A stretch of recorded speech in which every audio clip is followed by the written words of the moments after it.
Like me, you might be looking at getting some sheep. Now, it might not necessarily be a large operation. You might just want some for home to keep the grass down, or have a property where you have the enjoyment of looking after animals. Today, I am thrilled to be joined by Gavin Wall, life member of the Royal Agricultural Society of Victoria, founding breeder of the Limousin breed in Australia, and former president of the Australian Sheep Breeders Association. Gavin, you've packed a lot into your life, mate. Yes, and we're still adding to it. Thank you, Tim. Now, we've brought you in today. You have very special expertise with sheep. You've been involved in a lot of different breeds, and you're still currently involved. Yes. You consult to quite a few breeders? Consult to a number of breeders, yes, which I find very rewarding. Well, today is a little bit different, and the purpose of this video today is to help people with the decision-making process as to whether or not they should get sheep. I think that's a really good idea, Tim, because if people are interested in getting into sheep, don't make it an expensive learning exercise. Get some information before you start, before you make those big decisions and move into a sheep that you may not like, or you find that you run into problems down the track. Let's get things right from the start. Today's video is brought to you by Farm Style Insurance, an insurance company set up just for small farm owners. Make sure the ones you love are properly covered. Now, Gavin, when people are looking at properties, there's a few things to consider, aren't there? And the first one is rainfall. You can have too much or too little. Correct, Tim. There are many things that you need to consider. Rainfall and location is one of them. Certainly if you expect to be running sheep in a very, very low rainfall area, then you're going to need to be prepared to buy a lot of feed in to feed your sheep, because you have to look after the welfare of those animals at all times. And too much rainfall's a bad thing too. Too much can produce foot problems in sheep, where the ground is wet all the time. The sheep may get foot rot. It's not very common nowadays, but if it is there, you need to report it to the department. But having grown up with sheep with foot rot, I never want to see it again. I don't want to deal with it, no. And having rainfall at the wrong time of the year can be a problem too for things like worm burden, can't it? There are a couple of things that heavy rainfall can impact. Yes, it can increase the worm burden problem with your sheep, or if you've got a breed of sheep with wool on them and you've got summer rain, you may get fly strike, body strike in the summertime if you get heavy rainfall. So rainfall's something to consider. The other thing to consider when you're running sheep is biosecurity with neighbours, isn't it? There is no way of getting around biosecurity. You must have good biosecurity with your fences and people that come onto your property, or when you purchase sheep and bring new sheep onto your property. So if you're looking at buying in an area that already has sheep next door, see if you can check on that flock and see what condition they're in before you commit to buying the property. That would be good advice to follow that up, and if you're lucky enough that your neighbours and all of your neighbours have good biosecurity, so you're going to be able to sleep a lot easier at night. Location, location, location. It's not all just about the views. If you're next to the bush or you're next to town, it might be convenient for you, but that might cause some danger to your flock as well. Yes, certainly if you're close to town, there is always the risk, always, of the stray dog that gets out. He may be the cute little fox terrier, but he may be one of the larger dogs. It doesn't seem to make any difference. They can get into your flock and cause absolute havoc.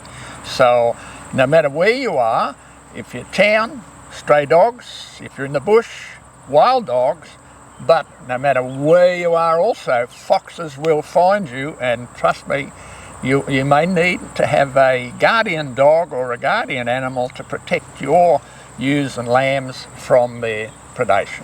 So this is another good reason to buy sheep, because you get to buy more animals. Now, there are three well-regarded guardian animals, aren't there? There's donkeys, Maremma dogs, and to a limited capacity alpacas as well. Yes, they all can be good.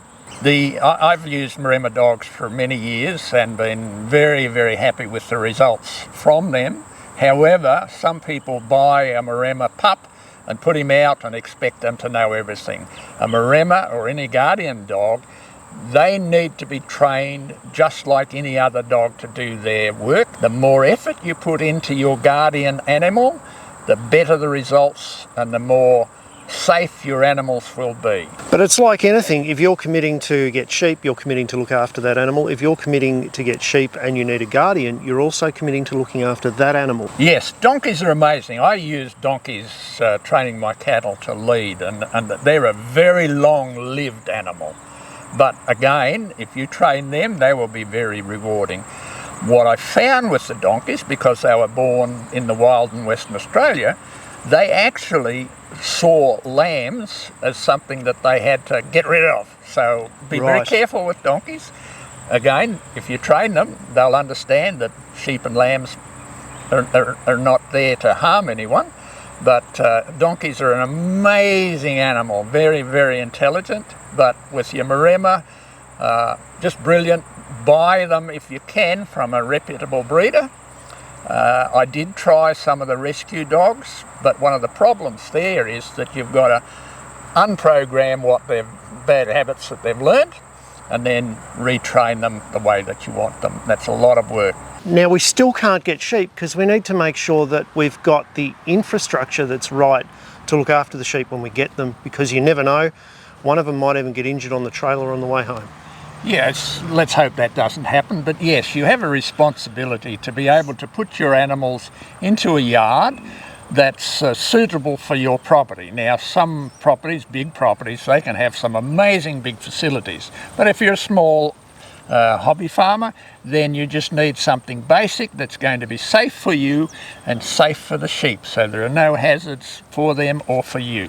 So it doesn't have to look amazing, but it does have to work, and it's got to be a low stress solution for handling livestock. Absolutely, because this is your hobby, you don't want to introduce stress levels. So if it's easier for you to just run them into the yard, do whatever you need to do, finish the job, let them out and go back and have a cup of coffee, tea or an ale. On that, we should also make sure that we've got enough paddocks to rotate the stock around properly, and make sure that all of the gates on those paddocks work, and ideally we have laneways to move the stock.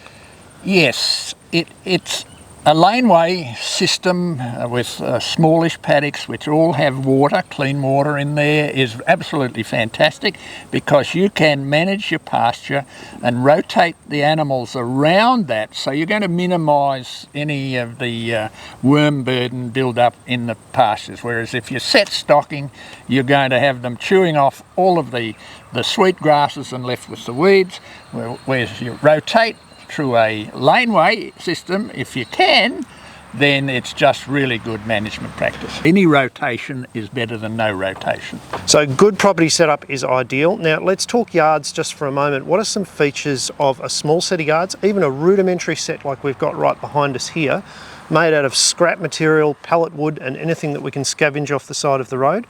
What are some of the features that a good yard setup should have? I think ideally you need a race where you can drench, or drench, vaccinate, or do whatever you need to do.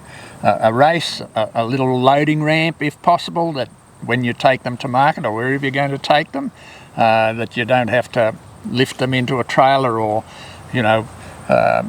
take whatever action you need to get them into a trailer. But what you've got here is basic, but it will work like magic. We've got the squeeze, so we can actually get the animals out of the paddock with minimal stress. Then we've got a central gate here that pens them in a larger yard that can then also be brought around 360 degrees and pen them up in a smaller yard, which acts as a race for drenching. And we've also got a shed there. If any of the animals get sick or injured, we can draft them off and put them in the shed. You've absolutely done your homework here, Tim, and you've set up a really good small setup that I think is absolutely credit to you. For a dozen or so sheep, I think this is probably as much as you need to go. Yes. If you're larger and you can afford it, you can get some magic yards and some magic handling equipment that's air compressors that drive it and squeeze and do all sorts of magical things. However, they cost money and you've got to justify that. If you can justify it, all well and good. But in this situation here, it serves your purpose. Your animals are taken care of and you can do whatever you need to do with them. Wonderful. Labour efficiency and ease of operation and animal welfare and all of those things come together. If at the end of the day, whoever's working those sheep goes home and they're not injured or totally stressed out for any reason. Now Gavin, the next thing, once we've got our location sorted and our paddocks and our yards set up, is actually buying a good sound sheep, and you've got a few basic ideas from your years and years of judging experience to look for with an animal. Correct, Tim, and certainly when you're going to look at sheep, and if you're buying stud sheep, you must always look at the mouth. And what we're looking for in the mouth is that the teeth align with the gum. Now you're going to learn to assess how old the sheep are by the mouth. Well, that's a 4-tooth, which tells me it's 2 years of age. It's very sound in the mouth, and we can look further. If the mouth is not correct, and by that it could be that the bottom jaw is shorter and the teeth don't align with the pad, or the bottom jaw is longer and the teeth still don't align with the pad. And this is the pad here, so we can see the alignment, they're perfectly aligned. Yes. If that's not correct, doesn't matter what the rest of the sheep looks like, don't look any further. Now that that's correct, we can look further. So, with the muzzle, narrow muzzle like that, it's not going to be able to consume, well, we're making it look narrow, when in fact it's not. She's got a lovely buffy head actually. Perfect. Nice broad muzzle, and in this case the breed characteristic says it needs dark nostrils, which it has, so it aligns with the breed characteristics that we require there. Now on the eye we need a little bit of hood, so it gives some protection from the sun, and with rams when they're fighting, if they've got an eye that looks a bit like that, they're going to get problems with the eyes. So again, we look at an animal here that's got everything correct. Ears can tell us a lot about a sheep. We need some cover on the ears so they don't get sunburnt. Again, this one is perfect for the breed characteristic. The ears on a wool breed of sheep will tell you if it's a lovely white ear, you're going to have beautiful wool when you look at the ears. If it's a polled, you don't need horns or skers. Now there's some people that assess the width of the ear, the width of the eye, the depth of jaw will correlate to the pelvic size. But here, beautifully balanced head, everything looks very desirable to me from there. There is so much more to judge when we look at top line, shoulders, angulation of pasterns, colour of feet, in this case dark feet, really good. Strength of pasterns, really good. So we can keep looking here. Yes, she probably needs to go to Jenny Craig, but structurally I think she's very sound. We're after a nice straight back, is that correct? We don't want to see a dip? We need a straight back. Now, understanding that the back is bones, it's not a piece of timber like that, but we want it as straight as possible. We don't want it to come the neck down and then up over the shoulder blades and then in the wither down. In this case, really good. Now, also be a little bit careful that fat can cover up a multitude of sins. However, you know, structurally underneath all of that, she's really good. Now, you check the short ribs, which is where? Here. And you're looking for condition with them, and there's a really good way to check condition by comparing what you feel to your fist, Gavin. Yes, in that if we run our fingers down the spine or feel here and we're feeling bones, we know that it's not, you know, it's pretty lean. In this case, she's got plenty of bark on there and cover. Probably too much. She's probably, yes, you're right there. She's got a little bit too much.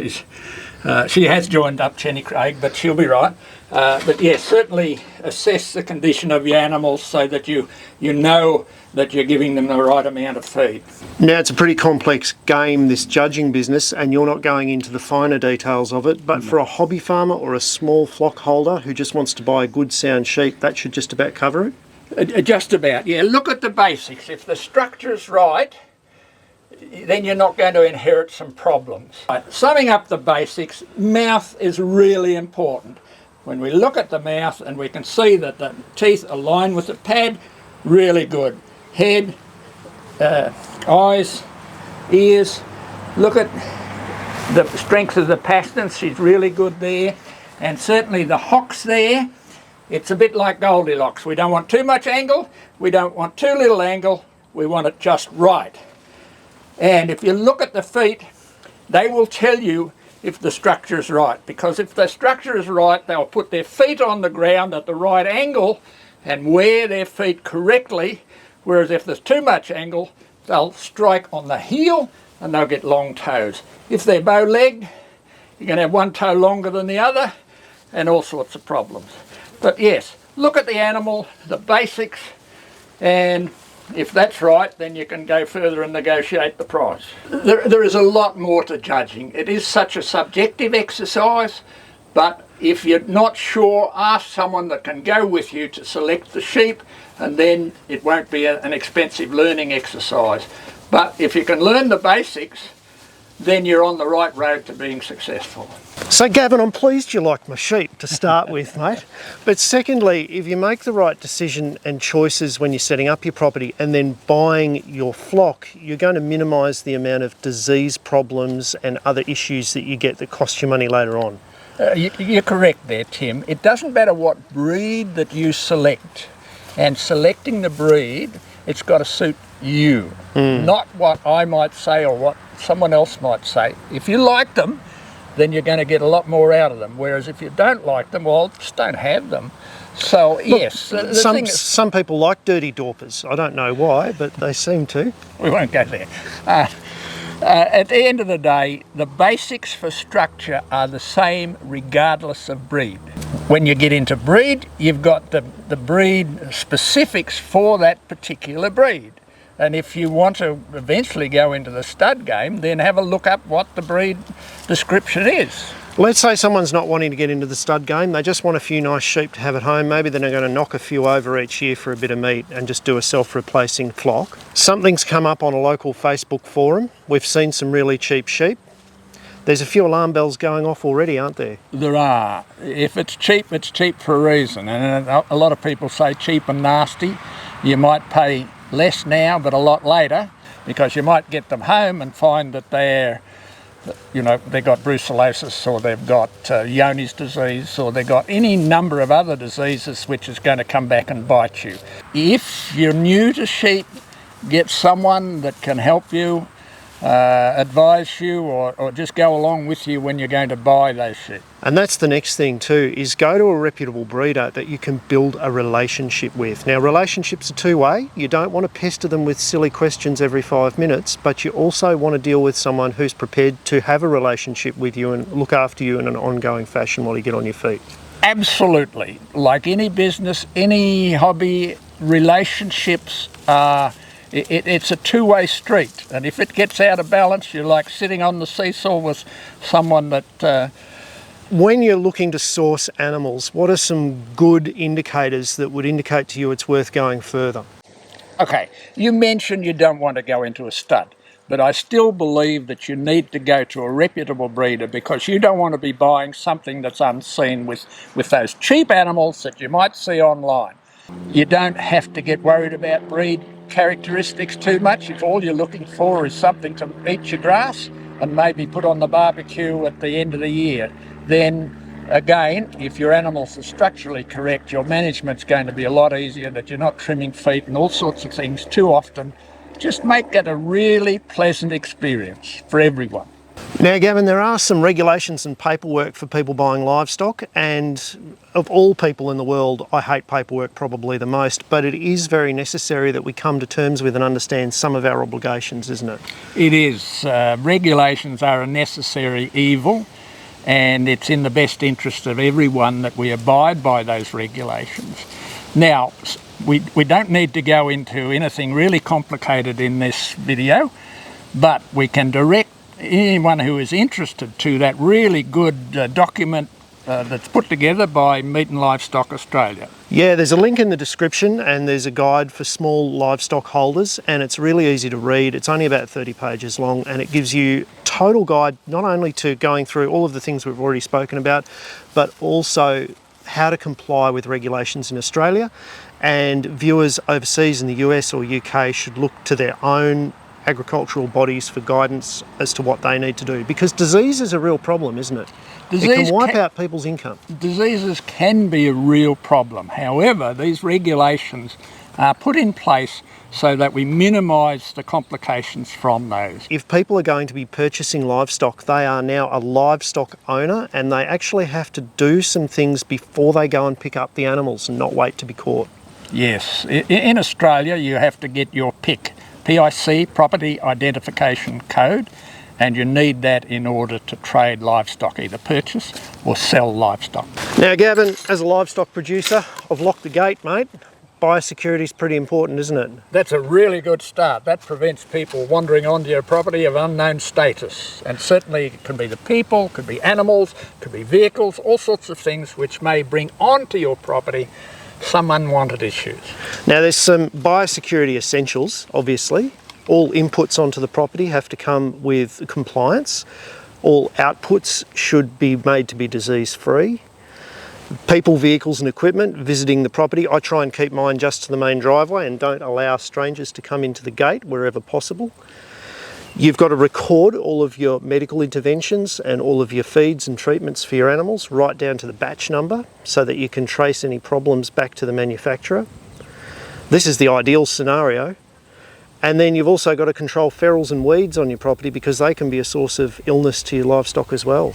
Record everything in the appropriate way so that you've got a record to refer back to if ever you're inspected or the auditor comes to inspect your property for whatever reason. And by recording when you give a drench or a vaccine, it helps remind you as to when you need to do it again, doesn't it? Although you shouldn't drench by calendar. Correct. You're going to be drenching when the need arises. Gavin, it's time to accessorise. We're getting some livestock. Let's talk accessories. And I'm excited! Everyone always is, isn't it? Nice, bright, shiny things, but there are a few things that we need before you get the animals on your property, aren't there? Yes, the animals that you buy will have an E-tag in them, especially if you're in Victoria. Yeah. And if you have any animals born on your property, you're going to require an ear tag with your PIC number on it, put in the ear of that animal before it leaves your property.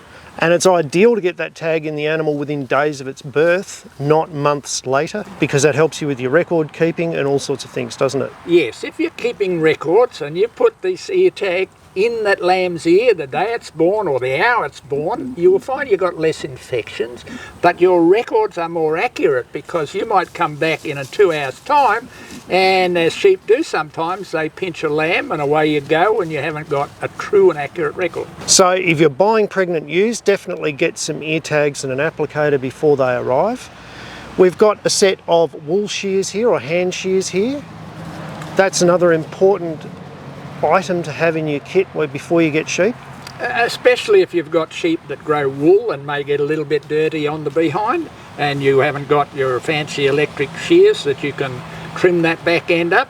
Yes, a good pair of hand shears is handy to have, but really be really careful for yourself and for the sheep that you don't take off any unnecessary digits.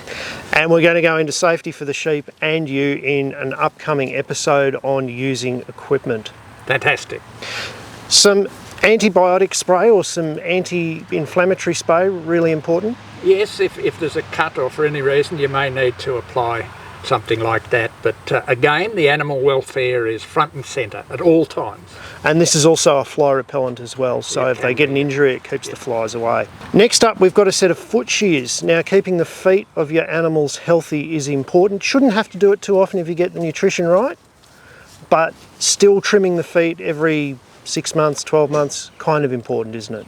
May need to be done, not necessarily, and that's when we talked about structure before. If the structure is correct, then the animal's going to put their foot on the ground and wear the foot at the right angle where you may not need to engage with those. However, you might get a wet ear and your soil doesn't wear the toes of the sheep and they start to grow a little bit and you're able to just trim that back and make them comfortable. And that's coming back to your site again. I have run sheep on a site before with extremely soft soil and high rainfall and had to be trimming the feet quite regularly.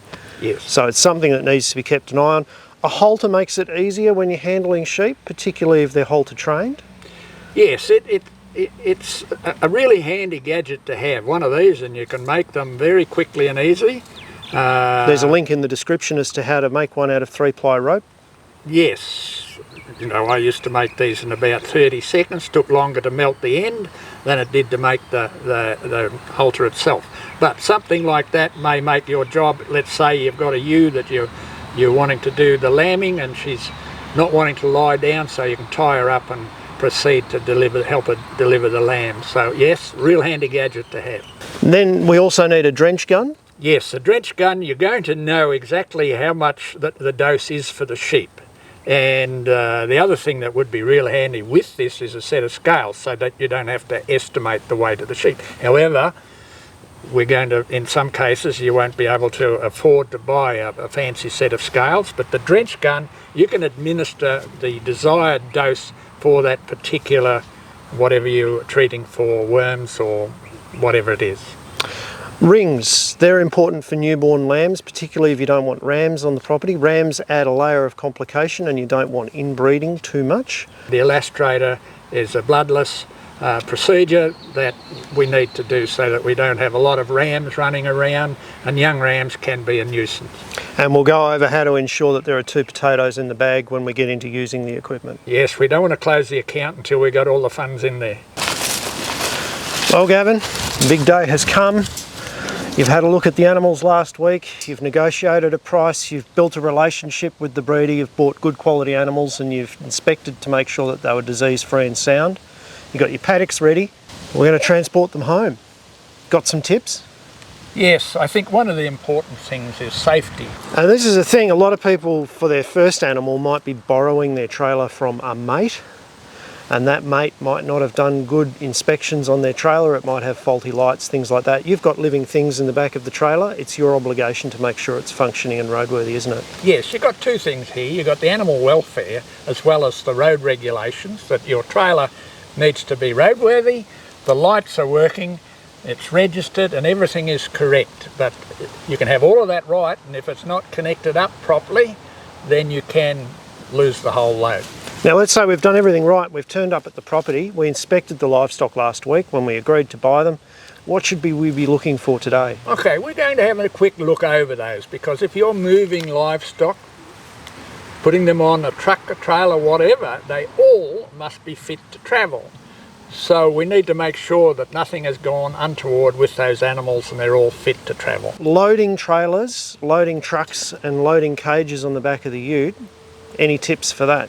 Okay, what we need to be really careful of, and it's going to depend on the facilities of where you're purchasing, when you're backed up to the ramp, that you don't have little spaces for legs to go down and break legs. So just be careful backing up, that minimise any risk of any injury to the animal. So a little care taken and we'll be good. It's a great investment, a little bit of time and care, isn't it? Yeah, and we put the tarp in just in case it's going to rain. We don't want those animals getting stressed because of driving rain that's been forecast later in the day or something like that. Now we don't want to see anyone turning up to a property in their car with a length of rope, tying the legs together and throwing them in the boot. Absolutely. That is 100% illegal. It's not only wrong and immoral, it's illegal. It's totally wrong. It used to happen, and we don't want to ever see it happen again. But we must look after the animals. And we don't want that trailer to be dirty, because let's say you've borrowed it from someone and he's got some dirty old hay that had Bathurst burr seeds in there, it might drop off on that property. So your relationship with that person is not going to be good. And we've talked about the need of building relationships with the person you're buying the livestock from, yes. So don't insult them with some Bathurst burr. Exactly, yes. So ideally, the load density is Goldilocks. Not too many, not too little, but just right. So I don't keep stuffing this trailer full until the sheep won't go in anymore. Exactly. But I also don't put one sheep in there and then drive at 100 k's an hour around corners. That's right. You need to be aware that, an animal may never have been in a trailer before and it's going to go in there on its own, and if you're driving like a lunatic, that animal may fall over and it's going to be distressed, really stressed by the time you get it back. So you don't want any of that. Now, of course, you're a livestock owner now. The paperwork nightmare begins. Correct. what you're going to expect and require from that, whoever you purchase them from, is in Australia a national vendor declaration, and you're going to need a sheep health statement. So you need those two pieces of paper before you leave that property, because if you get pulled up on the road, the police can ask for that vendor declaration as proof of ownership. 2 pieces of paper or no transport. Exactly. Now Gavin, before we get the sheep home, there's got to be some things in place in the paddock as well, don't there? Yes, certainly the things that we definitely need is a clean water supply. In this case, we've got a water trough with lovely clean water, and it's lovely and cool. So if you can't drink it, well then the stock can't drink it. We need shelter, and in this case we've got a little structure behind us here which would provide shelter. Or you could have a hedgerow that enabled the sheep to get behind on a windy day, or a big gum tree as we've got here for shade so they're comfortable on a hot day. So we need to consider hot and cold and wet and dry, all of those sorts of things, so the welfare of the animals is taken care of. Now there's also some poisonous plants that we need to make sure aren't present in the paddock, and there is a list obviously for every region and state and country of those plants that are available from the locals, but a common one that you find is oleander, isn't it? Oleander is one, and some of the weeds can be toxic too, so just be conscious if you have a toxic weed problem that you eliminate those before you bring your sheep home to them. Nice purple flowers on Patterson's curse, but terrible result. Yeah, it might be pretty, but it's poisonous, and you know, the toxicity builds up in them over time. Well Gavin, thanks for your time today. Sheep are an incredibly rewarding and enjoyable creature to have on your property, but it pays to do the right thing and follow the rules. And for people that are interested, there's some more resources in the description. What would be your last parting words of wisdom for everyone? I think in our video today we've gone through some of the basic requirements, and we've pointed to a resource that if you want more information. But I think if you do the basics right, you will enjoy the hobby, or whatever you like to call it, owning sheep. And that's the same with everything, isn't it? If you want to enjoy something, you're making a significant investment, you may as well get everything right before you actually get the animal and get full benefit from having them. Absolutely, and I'm sure if you enjoy it and you've got sheep that you like, then it's going to be a lot more fun than something that you don't know a lot about and you're really second guessing all the time, and you haven't got someone to turn to ask questions. Just if you're not sure of something, find someone that you can ask questions and make the whole experience much more pleasant. And as we've said a number of times, make a good relationship with those out there in the community who are like-minded.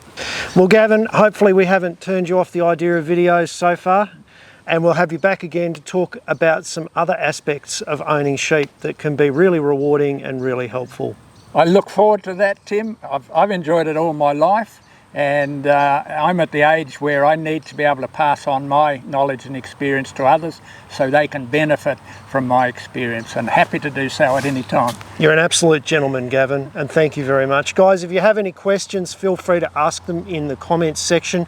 No guarantees, but I do read them. And if you like this kind of video and you found it useful, please do hit the subscribe button, give it a like.